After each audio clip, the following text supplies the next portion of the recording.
إن الله وملائكته يصلون على النبي يا أيها الذين آمنوا صلوا عليه وسلموا تسليما اللهم صل على سيدنا ومولانا محمد وعلى آل سيدنا وأصحاب سيدنا ومولانا محمد وبارك وسلم سبحان ربك رب العزة عما يصفون وسلام على المرسلين والحمد لله رب العالمين الصلاة والسلام عليك يا سيدي يا رسول الله وعلى آلك وأصحابك يا سيدي يا حبيب الله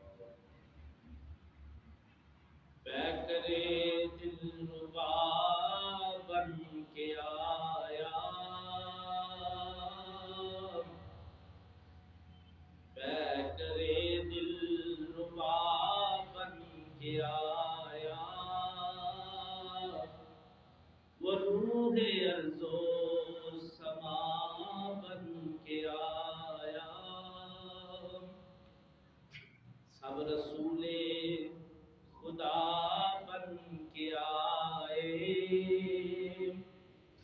سب رسول خدا بن کے آئے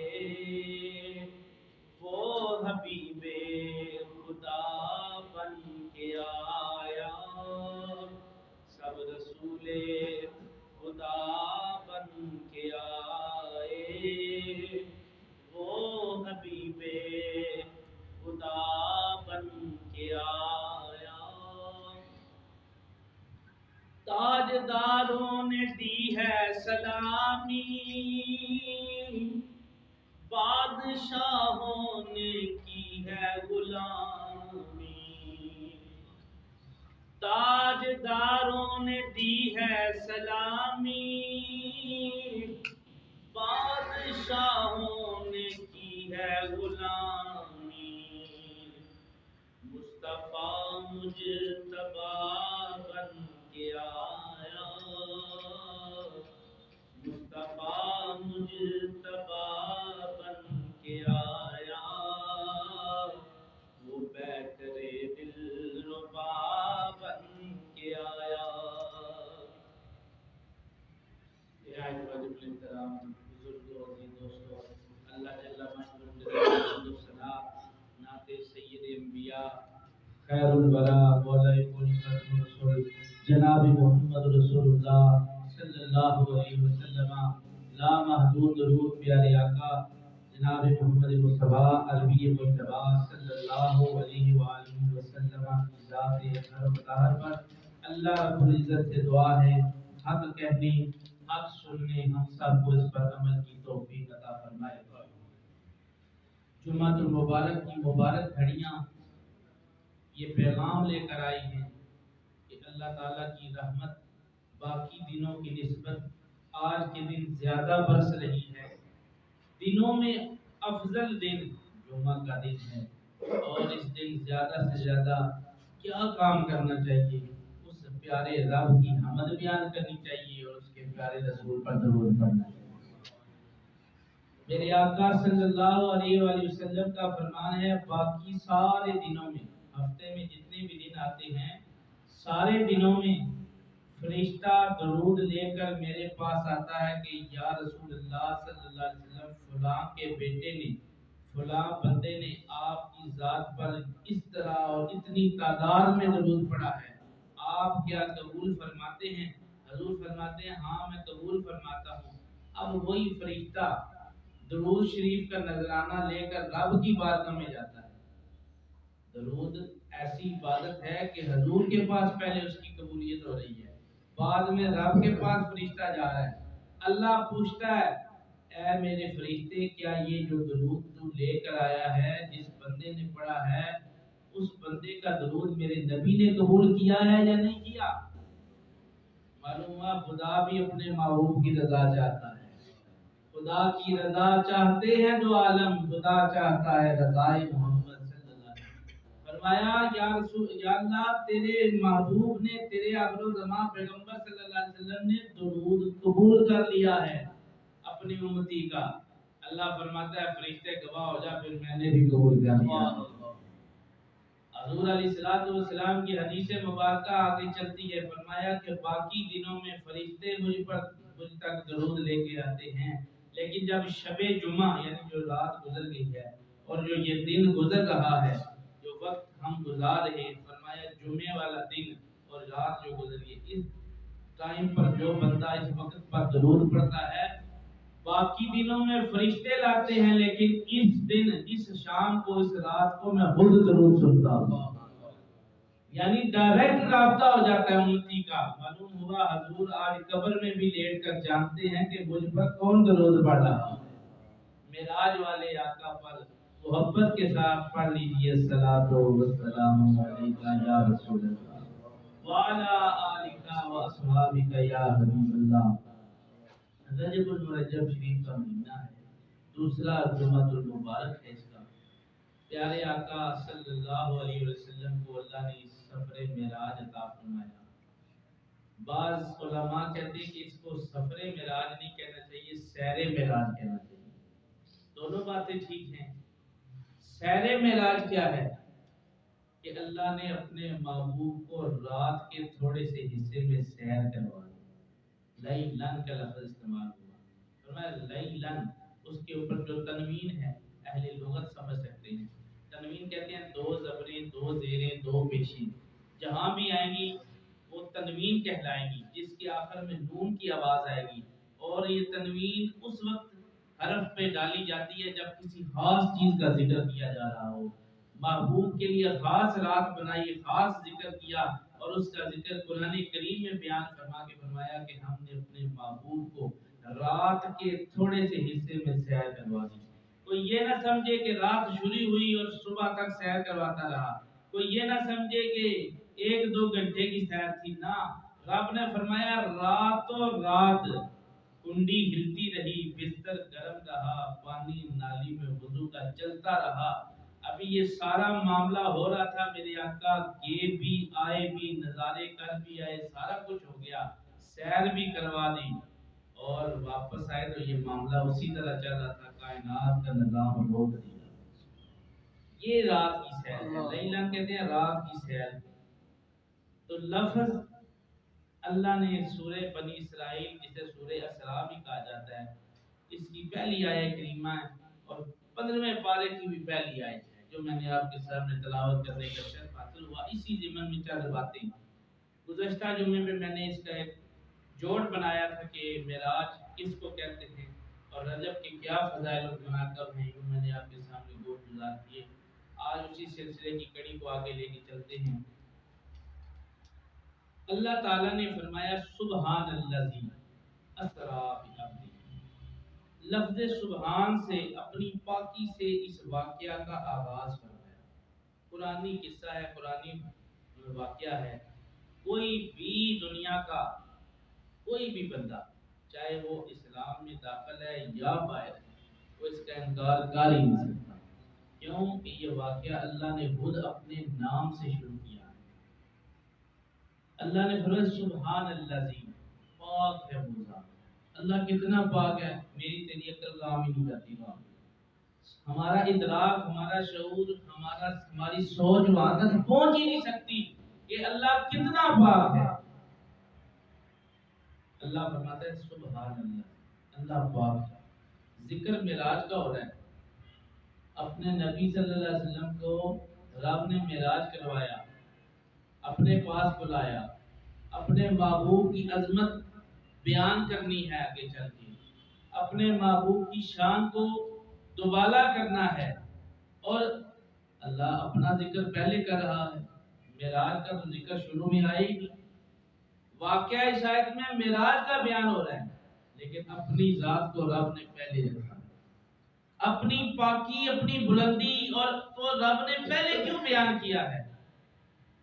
وہ ذات جس نے سیر کروائی ہے اپنے محبوب کو، چاہیے تو یہ تھا کہ رب ڈائریکٹ کہہ دیتا کہ میں اپنے محبوب کو سیر کروا رہا ہوں، یا کہہ سکتا تھا کہ محبوب معراج پہ گئے۔